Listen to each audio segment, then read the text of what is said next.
हम कितना जिंदा रहेंगे, हम कब मरेंगे, हमारा मरना भी तय है। जब मौत आएगी तो ही हम मरेंगे, इसलिए डरने का नहीं, बिंदास जीने का। कब मरोगे आप लोग कब मरोगे, सबका तय है, इसलिए डरने का नहीं, बिंदास जियो। जब मौत आएगी तो मर भी लेंगे, मौत से पहले मरना क्या। हानि लाभ जीवन मरण ईश्वर के हाथ में है, और यश अपयश, मेरा नाम कितना होगा, मुझे बदनामी कितनी मिलेगी।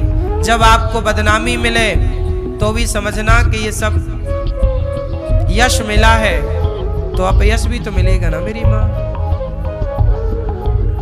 इसलिए जब यश मिला, यश पाए हो, तो अपयश के लिए भी तैयार रहो। यश तुम्हारा हुआ है तो अपयश किसका होगा। इसलिए बैलेंस, कई बार नाम होता है तो कई बार बदनामी होती है। ये सब कुछ ईश्वर के हाथ में, इसलिए सब ईश्वर का खेल है। मस्त रहा करो, चलो, ये सब ईश्वर की लीला है। क्या करें, हमें कोई अच्छा कह रहा है, यह भी ईश्वर की लीला है। हमें कोई बुरा कह रहा, ईश्वर की लीला। हम दोनों से प्रभावित नहीं है। आप हमें अच्छा कहिए, इससे हमें कोई खुशी नहीं है। आप हमें बुरा कहिए, इससे हमें कोई नाराजगी नहीं। ना अच्छा कहने से प्रसन्नता है, ना बुरा कहने से दुख है। बोलो हाँ या ना। इसी को कहते हैं समभाव, सम रहो हर परिस्थिति में। पानी बरस रहा है तो नदियों में बाढ़ है, पर समुद्र में बाढ़ नहीं है। गर्मी है, नदियां सूखी पड़ी हैं, पर समुद्र में सूखा नहीं है। समुद्र तो हर गर्मी हो चाहे बारिश हो, हर हाल में समुद्र एक सा है कि नहीं। ये तो नदियों को प्रभाव पड़ता है, बारिश होने और ना होने से, समुद्र को प्रभाव नहीं पड़ता। तो आपको समुद्र की तरह बनना है। कोई आपका सम्मान करे तो भी खुश रहो, अपमान करे तो भी खुश रहो, क्योंकि ये सब हाथ में तुम्हारे नहीं है ना। जान रहे हो कि सब ईश्वर के हाथ में, तो रो क्यों रहे हो, फिर परेशान क्यों। गुरु जी ने जो बात कही, भरत जी चरणों में प्रणाम किए और सोचय विप्र जो वेद विहीना। भरत जी को कह रहे हैं कि सोच तुम क्यों कर रहे हो भरत, तुमने कोई पाप थोड़ी किया। सोच है वो ब्राह्मण जो वेद नहीं पढ़ता, जो विषय में लयलीन है। सोच है वो राजा जो नीति नहीं जानता। सोच है वो धनवान जो बड़ा कंजूस है। सोच किसे करना चाहिए।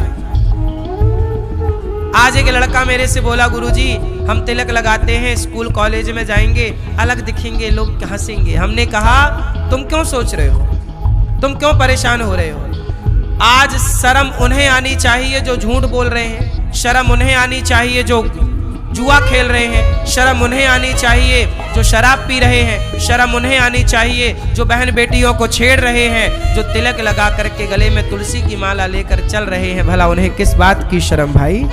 शर्म वो क्यों करें जिनको, जो माथे पे तिलक लगाए हैं। शर्म वो करें जो शराब पी रहे हैं। आज के लड़का शराब पी रहे हैं, सिगरेट पी रहे हैं, पराई बहन बेटियों को छेड़ रहे हैं, शर्म उन्हें आनी चाहिए। हम तिलक लगाए हैं, हमें काय बात की शर्म। हम सही रास्ते पर चल रहे हैं, हमें किस बात की शर्म। जब तुम्हें गलत काम करते हुए, गलत रास्ते पर चलते हुए तुम्हें शर्म नहीं है, तो हम सही राह पर चल करके किस बात की शर्म करें। हमें तो गर्व है कि हम सनातनी और माथे पर तिलक है और गले में तुलसी की माला है, मुख में भगवान का नाम है।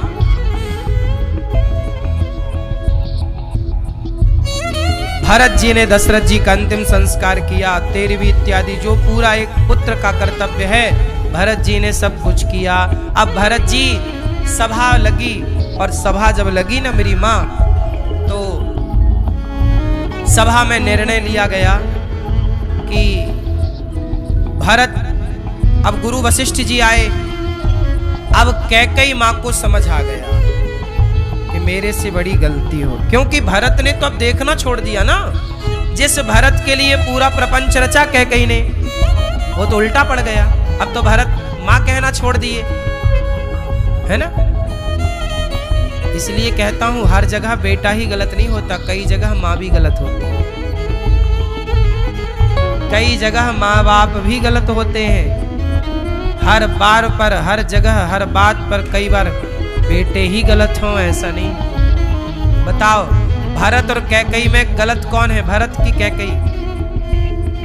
बोलो, कैकेयी गलत है? कैकेयी ने गलती की है, पर भरत के मन में कपट नहीं, कैकेयी के मन में कपट है, पर भरत जी के मन में कपट। कई बार बच्चे की गलती नहीं होती, माँ गलत होती, कई बार पिता गलत होता, कई अलग अलग केस। सभा लगी, गुरुजी आए, सुमंत्र जी आए, सभा आई, मंत्री संतरी आए, प्रजा आई, पूरी अयोध्या के लोग इकट्ठे हुए कि चलो अब भरत राजा बने। कौशल्या, सुमित्रा, कैकेयी तीनों बैठी हैं, कैकेयी माता का सिर नीचे है। गुरुजी कह रहे हैं भरत, सभा लगी है, अयोध्या की प्रजा खड़ी है, सेना यहां पर खड़ी है, मंत्री संतरी यहां पर खड़े हैं। तुम्हारे पिता की अंतिम इच्छा थी कि बड़े भैया वनवास जाएं, तो राम वनवास चले गए। भैया भरत, पिता का दूसरा वचन था, तुम्हारी मां ने दूसरा वरदान मांगा था कि मेरा बेटा राजा बने। तो भरत, तुम्हारे पिता की इच्छा जब तुम्हारे बड़े भैया ने पूरी की वनवास जाकर, तो तुम भी राजा बनकर अपने पिता की इच्छा पूरी करो और अयोध्या की सत्ता संभालो, क्योंकि अयोध्या में अब कोई राजा नहीं है। ये बिना राजा के अयोध्या कैसे चलेगी? आप राजा बन जाओ। तब गुरुजी की बात सुनकर के भरत जी बोले। गुरुजी की बात सुनकर सबने कहा हाँ हाँ, भरत राजा बने, भरत राजा बने, क्योंकि दशरथ जी की यही इच्छा थी। कौन विरोध कर सकता है बताओ ना? भरत जी का विरोध कौन कर सकता है? कोई नहीं। पर भरत जी ने कहा गुरु जी को, गुरु जी आपके पांव छूकर, चरण छूकर के प्रार्थना करना चाहता हूं। हाँ भरत कहो। गुरु जी, यदि मैं राजा बना, भरत जी बोले, गुरुजी यदि मैं राजा बना तो ये पृथ्वी रसातल में चली जाएगी।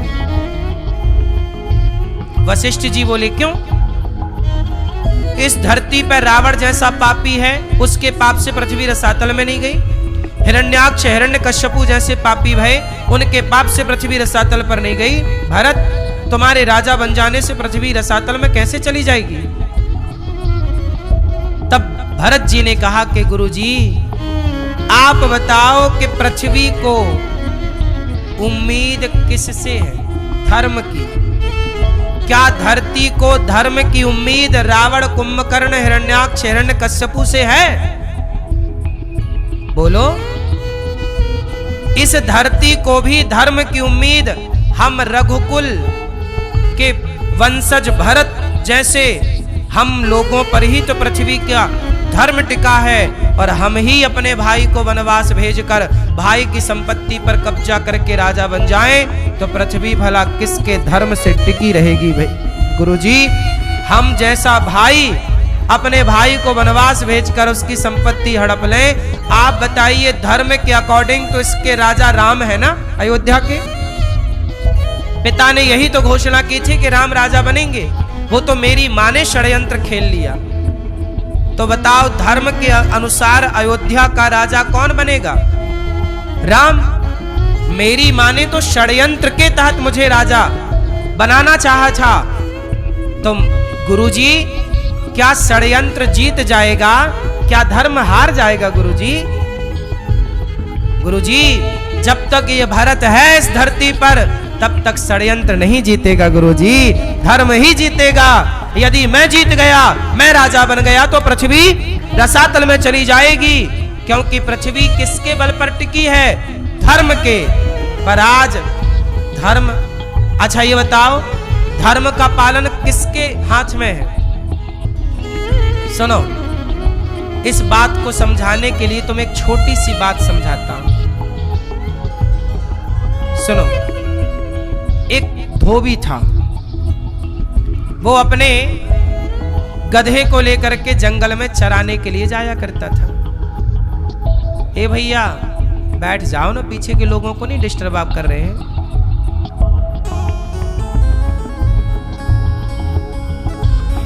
ये सोचा करो कि जो आप कथा में डिस्टरबेंस पैदा करते हैं क्या वो धर्म है, ये भी सोचना चाहिए। एक गधा था जंगल में, गधा चराने धोबी गया, उसे एक चमकदार पत्थर मिल गया। उसके धोबी को जानकारी नहीं थी, उसको लगा ये तो पत्थर है। उसने गले पर टांग दिया गधे के, और गधे को साबुन लगा के बढ़िया रोज उस पत्थर से घिसता। एक दिन वहां से जौहरी निकला। जौहरी ने देखा कि ये तो करोड़ों का हीरा है, पर टंगा कहाँ है? गधे के गले में। तो जौहरी ने कहा कि यदि मैं कह दूंगा कि ये हीरा है तो अभी धोबी भाव खाएगा। तो जौहरी ने धोबी से कहा, कहो धोबी ये पत्थर बेचोगे? धोबी बोला, पत्थर क्या बेचना, तुम्हें जरूरत है तो ले लो, हम तो जंगल से और उठा लाएंगे, ऐसे बहुत पड़े। जौहरी बोला, मैं 5 रुपए दूंगा। धोबी को लगा पत्थर के 5 रुपए दे रहा, ठीक है ले जा, ले ले। धोबी बोला, मैं दूसरा। अच्छा, धोबी को क्या पता, बेचारा भोला भाला, उसे लगा पत्थर है, ये तो पागल है, 5 रुपया दे रहा है। 5 रुपए लिए धोबी ने और जंगल चला गया। अब हीरा आया जौहरी के हाथ में। जैसे ही जौहरी के हाथ में आया, हीरा टूट करके टुकड़े टुकड़े हो गया। जौहरी बोला, वाह रे हीरा, अभी तो गधे के गले में लटक रहा था, तब टूटा नहीं, और मुझे जौहरी के पास आया तो टूट कर टुकड़े टुकड़े हो गया। तब उस टूटे हुए हीरे से आवाज आई कि जौहरी, उस धोबी को तो पता ही नहीं था कि मेरी कीमत क्या है। मैं खुश था उस गधे के गले में, क्योंकि वो मेरी कीमत जानते ही नहीं थे। मैं खुश था, लेकिन तू तो जानता था ना कि मेरी कीमत करोड़ों की है, फिर भी तूने मेरी कीमत केवल 5 रुपए आंकी। जब तुम जैसे जानकार भी मेरी कीमत इस तरह से लगाएंगे, अज्ञानी मेरी कदर ना करे तो चलता है, पर जौहरी भी मेरी कदर ना करे तो मैं टूट कर तो टुकड़े टुकड़े ही हो जाऊंगा ना। ये बात भरत जी के प्रसंग में कही गई कि रावण, कुंभकर्ण, हिरण्याक्ष, हिरण्यकश्यपु, क्या इन लोगों से धर्म की उम्मीद है? क्या इन लोगों से ये कहा जाएगा कि भैया तुम सच बोलना, तुम धर्म पर चलना? क्या ये लोग धर्म पर चले हैं? उत्तर दो। क्या रावण धर्म पर चला है? क्या सीता मैया को चुराना धर्म है? पराई स्त्री को उठा लेना धर्म है? अब बताओ, रावण का तो काम ही अधर्म करना था। हिरण्याक्ष, हिरण्यकश्यपु का तो काम ही अधर्म करना था। अरे इन अधर्म करने वालों से कोई धर्म की उम्मीद थोड़ी थी, पर धर्म की उम्मीद किससे है? भरत जी जैसे लोगों से। धर्म की उम्मीद किससे है? भरत जी जैसे लोगों से। और भरत जी कह रहे हैं कि गुरुजी, मैंने भी अपना धर्म छोड़ दिया, मैं भी अपने भाई की संपत्ति पर कब्जा कर लूंगा, तो पृथ्वी फिर किस से धर्म की उम्मीद करेगी? इसलिए कोई तो इस धरती पर धर्मात्मा रहे। तो ये धरती रावण, कुंभकर्ण जैसों के बल पर नहीं, भैया भरत जैसे धर्मात्माओं के बल पर टिकी हुई है। इसलिए कह रहे हैं कि मैं यदि राजा बन जाऊंगा तो पृथ्वी रसातल में चली जाएगी। कितनी बड़ी बात है, आप शायद ये बात समझ भी ना पाए हो, जो बात भरत जी ने कही है। अब भरत जी बोले कि मैं राम का दर्शन करने चित्रकूट जाऊंगा, मैं राम को मना कर लाऊंगा कि मुझे क्षमा करो, मैं राम के वनवास का 14 साल व्यतीत करूंगा और राम को ला करके मैं अयोध्या का उन्हें राजा बनाने की प्रार्थना करूंगा। ये सुनकर सारी प्रजा भरत की जय हो, भरत की जय हो कहकर जय जयकार करने लगी। सारी प्रजा कहने लगी कि कैकई का बेटा कैकई जैसा नहीं है, कैकई का बेटा कैकई के जैसा नहीं है। सर्पणी का बेटा सर्प नहीं हुआ। मतलब कैकई से क्या उम्मीद थी, पर भरत जी तो बिल्कुल अपोजिट है। मोहि राजु हठ देह हूँ जबहि, रसा रसा तल जायहि तबहि। संपत्ति सब रघुपति के। देखो भरत जी क्या कह रहे हैं, ये सब कुछ रघुनाथ जी का। अब भरत जी बोले कल मैं सुबह सुबह चित्रकूट की ओर जाऊंगा। सारी प्रजा बोली हम भी चलेंगे। कौशल्या मैया बोली हम भी जाएंगे। सुमित्रा मैया बोली हम भी जाएंगे। कैकेयी भी तैयार, हम भी जाएंगे, हम भी जाएंगे। भरत जी बोले खबरदार, आप तैयारी मत करना, आपको हम नहीं लेकर जाएंगे। तब भरत जी बोले कैकेयी नहीं जाएंगी। तब कौशल्या मैया बोली कि यदि भरत जी, कौशल्या मैया बोली कि भरत यदि कैकेयी नहीं गई तो कौशल्या भी नहीं जाएगी। देखो जरा कौशल्या मैया कैसी माँ है, हर बार कैकेयी का पक्ष लेती, जबकि कैकेयी ने कितना षड्यंत्र किया।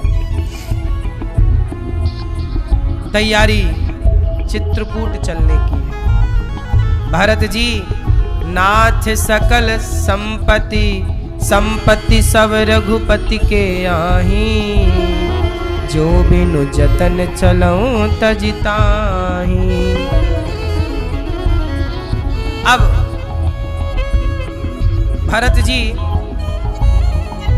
सब खुशी से नाच रहे हैं अयोध्या वाले के, चलो अब राम जी का दर्शन होगा और राम जी से हम सब भेंट करेंगे। सब खुशी से तैयारी में लगे हैं, कल राम जी का दर्शन करने जाएंगे, कल राम जी से मिलेंगे, तैयारी में लगे हैं सब। और भरत जी केवल राम राम राम राम जप रहे हैं और भरत जी केवल रो रहे हैं। भरत जी की आंखों के आंसू सूखे नहीं। कब ये दिन ढलेगा, कब रात्रि होगी, कल सवेरा कब होगा, कब जाएंगे।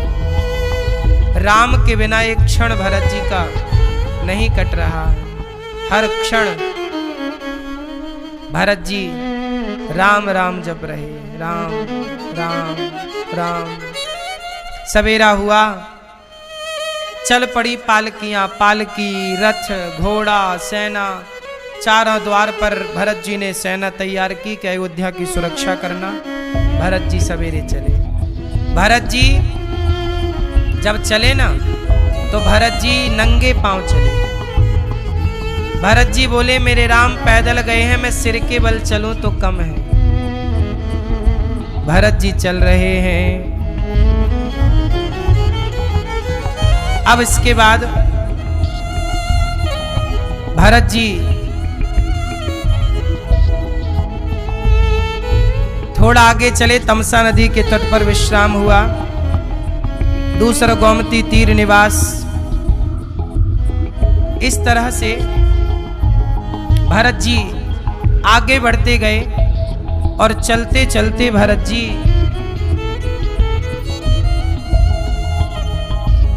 श्रृंगवेरपुर पहुंचे।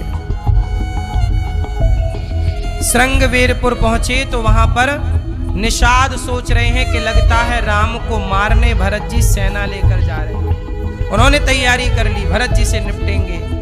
पर जब भरत जी के भाव को देखा, भरत जी को पता, सुमंत्र जी ने दिया कि ये निषाद है, इन्हें राम ने गले लगाया। भरत जी रथ से उतर गए और दौड़कर निषाद राज को गले से लगा लिया। भरत जी निषाद जी को प्रणाम कर रहे हैं। किसी ने कहा भरत जी आपने निषाद को क्यों प्रणाम किया, गले क्यों लगाया? बोले जिसे राम ने गले लगाया हो से भला भरत क्यों न गले लगाए। अब निषाद राज कह रहे हैं कि रात्रि को राम देखो यहाँ विश्राम किए। जिस पेड़ की छांव पे राम विश्राम किए थे ना, निषाद ने वो पेड़ की वो घास हटाई नहीं थी। रोज वो वहाँ भूमि की पूजा करता निषाद। जो आसन पर राम जी जैसे सोए थे बस वो पूजा करता और सुरक्षा करता। भरत जी को बताया कि रात्रि को सीता मैया राम जी यहाँ सोए थे। भरत जी ने देखा कि वहाँ सीता मैया के साड़ी में जो घुंघरू लगे थे ना, कुछ घुंघरू टूट करके पड़े हैं। उठाकर भरत जी देख रहे हैं और रो रहे हैं कि मेरी माँ देखो इस घास के बिस्तर पर सो रही थी। मेरी माँ ने कितना बड़ा पाप कर दिया, इतना बड़ा पाप किया कि राम भैया राम को, माता जानकी को इतना कष्ट मेरे कारण हुआ। भरत जी बस रो रहे हैं, राम राम कह करके केवल रो रहे हैं, प्राण निकल नहीं जा रहे हैं। भरत जी कह रहे हैं क्या करें। अब तो भरत जी निषाद राज भोजन करा रहे हैं, निषाद राज के यहाँ भरत जी विश्राम कर रहे हैं। फिर आगे बढ़े भरत जी, आगे चले तो निषाद के कंधे पे हाथ रख करके भरत जी आगे जा रहे हैं। बड़ी अद्भुत कथा है ये। भरत जी प्रयाग पहुंचे और प्रयागराज ने प्रकट होकर कहा, भरत जी कुछ मांग लो, अर्थ न धर्म न काम रुचि, गति न चाहो निर्वाण, जन्म जन्म रति राम पद, यह वरदान नया। प्रयागराज ने कहा कुछ मांग लो। क्या मांगे? बस राम जी के चरणों में प्रेम दे दो प्रभु। प्रयागराज जी और क्या चाहिए। प्रयागराज में स्नान करके दर्शन करके फिर प्रयागराज का दर्शन करके भरत जी आगे बढ़े तो भरत जी रो रहे हैं कि राम जी नंगे पांव जा रहे हैं। और इसके बाद भरत जी भरद्वाज जी के आश्रम में पहुंचे और भरद्वाज जी के आश्रम में भरत जी विश्राम किए। भरद्वाज के आश्रम में वहां सबकी व्यवस्थाएं हुई, सब थके हैं, सब विश्राम कर रहे हैं, सबको नींद भी आ गई, पर भरत जी केवल राम संपत्ति चकये भरतु, चक मुनि आयस खिलवार, तेहि निस आश्रम पिंजरा, राखे भाभिनुसार। भरत जी विश्राम कर रहे हैं, सब विश्राम, पर भरत जी सोए नहीं, लेटे नहीं, केवल राम राम राम। संतों का सत्संग चल रहा है भरद्वाज जी के आश्रम में और भरत जी वहीं बैठे राम राम जप रहे हैं। गुरु वशिष्ठ जी भी साथ। गुरु वशिष्ठ जी बार बार समझा रहे, भरत सोचो मत, इतना मत सोचो। देखो भरत जी को क्या समझाए वशिष्ठ जी ने कि सोचे वो जो धनी है, धनवान है, पर कंजूस है। सोचे कौन? उन्हें सोचना चाहिए जो सेवा नहीं करते, जो परोपकार नहीं करते। भरत तुम तो इतना प्रेम कर रहे हो राम से। ये सारी कथाएं जब हमने पढ़ी, पुराण पढ़े, वेद पढ़े, तो दास अनिरुद्ध ने हम इस निष्कर्ष पर पहुंचे कि सबसे बढ़िया काम है सेवा। लक्ष्मण जी ने क्या पकड़ा? बोलो। और शत्रुघ्न जी ने क्या पकड़ा? भरत जी भगवान की, लक्ष्मण जी भगवान की सेवा कर रहे हैं और लक्ष्मण जी के भैया छोटे शत्रुघ्न जी भक्त की सेवा कर रहे हैं। या तो भगवान की सेवा करो या भगवान के भक्तों की सेवा करो, इसी से उद्धार होगा। यही रास्ता है परमार्थ का मेरी माँ, और कोई दूसरा रास्ता नहीं है ईश्वर तक पहुंचने का। इसलिए गौरी गोपाल आश्रम में साधु संतों की सेवा, गौ माता की सेवा, यहाँ पर कोई भी भक्त आए सबकी सेवा, ये न केन प्रकार बस गौरी गोपाल में सेवा है, केवल सेवा। सेवा से ही हम शुरू करते हैं दिन को, सेवा से ही समय पूरा होता है, दिन का सूर्यास्त होता है सेवा के साथ। आज सेवा किसी धारा में देखो, जहाँ गौरी गोपाल आश्रम में हजारों साधु संतों को भोजन मिलता है। आप लोग भी अन्नदान करते हो ना, गौरी गोपाल भगवान की रसोई अन्न क्षेत्र बंटवाते हो तो संतों को भोजन मिलता है। आप सबके सहयोग से संतों की सेवा होती है। आप भी एक दिन अन्न क्षेत्र बंटवा कर सेवा से जुड़िएगा। तुम गोरे हो कि काले हो, जाति कैसी है, कोई फर्क नहीं पड़ता। रस खान तो मुसलमान थे, सदन कसाई तो मांस का काम करते थे, तराजू में रख के तौल कर बेचते थे। लेकिन जब भक्ति देखी तो भगवान इन सबके यहाँ चले गए दौड़ करके। भगवान का मिलना कठिन नहीं है। भगवान तो आज मिल जाए आपको, क्या बड़ी बात है। वो मिल क्या जाए, भगवान तो ऑलरेडी मिल गए आप लोगों को। अच्छा, आप लोगों को भगवान मिले कि नहीं? बोलो मेरी माँ। मैया, आपको भगवान मिले कि नहीं? आप बताओ गुलाबी मैया, आपको भगवान मिले कि नहीं? एक बार मिले। कहाँ पे? घर पे मिले थे, फिर नहीं मिले दोबारा? पीछे वाले भैया बताओ, भगवान मिले आपको? कहाँ कहाँ मिले हैं? कहाँ? यहाँ मिले? यहाँ एक्सरे कराए थे? अच्छा, एक्सरे में आए थे ना? एक्सरे में आए होंगे। मैया, आपको भगवान मिले? हाँ कि ना? बोलो। नहीं मिले आपको? ये मैया, आपको मिले भगवान? बोलो हाँ कि ना? है?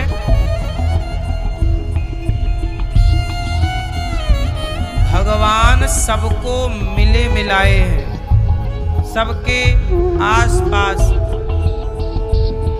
अच्छा ये बताओ, कहाँ नहीं है भगवान? सब जगह है।